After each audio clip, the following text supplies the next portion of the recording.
ഞങ്ങൾ ഗോകുലമാളിൽ പോയപ്പോൾ കണ്ടൊരു സംഭവം വാൾഡേയ്സൊക്കെ ആയല്ലോ. അപ്പോൾ ഇതാ അവിടെ കമിതാക്കൾക്ക് ഇത് ഫോട്ടോസ് എടുക്കാനും അതുപോലെ ഇതാ ചാവിട്ട് അവരുടെ പ്രണയം ലോക്കാക്കാനുള്ള ഒരു സാഹചര്യമുണ്ട്, ഒരു സംവിധാനമുണ്ട് അല്ലേ.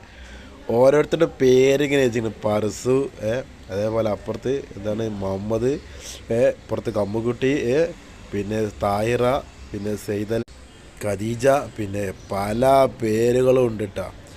കണ്ടിട്ട് കിളി പോയി. കാരണം ഇന്നത്തെ കുട്ടികളെ അവസ്ഥ കണ്ടിട്ട് അതിനായിട്ട് സാഹചര്യം ഒരുക്കി കൊടുക്കണുണ്ടല്ലോ.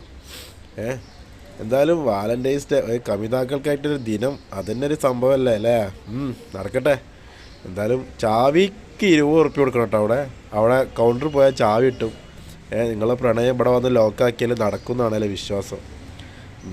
പ്രണയം നടന്നു തന്നെ എല്ലാം ഓമ്പിക്കല്ല. ഞാൻ ഇവനോട് ചോദിച്ചാൽ എനിക്ക് വല്ല പ്രണയം ഉണ്ടോയെന്ന്. ഇപ്പം പറയാം എനിക്കൊരു പ്രണയം ഇല്ലയെന്ന്. അപ്പോൾ ഞാൻ ചെറിയൊരു പേര് പറഞ്ഞപ്പോൾ എന്നെ അടിച്ച് അതന്നെ ദേഷ്യം പിടിച്ചിരിക്കണം. കാരണം അവനക്കകത്ത് പ്രണയമൊന്നുമില്ല. പിന്നെ അവൻ്റെ ഫോട്ടോ എടുക്കാൻ നോക്കിയപ്പോൾ ദേഷ്യം പിടിച്ച്. ഞാൻ പറയും ഇജാണത് എൻ്റെ പെണ്ണുങ്ങളാന്ന് പറഞ്ഞപ്പോൾ അവൻ ദേഷ്യം പിടിച്ച്. എന്തായാലും അവനൊന്നും അങ്ങനെ ഇല്ലായിരിക്കട്ടെ. എന്തായാലും ഓക്കെ ബൈ.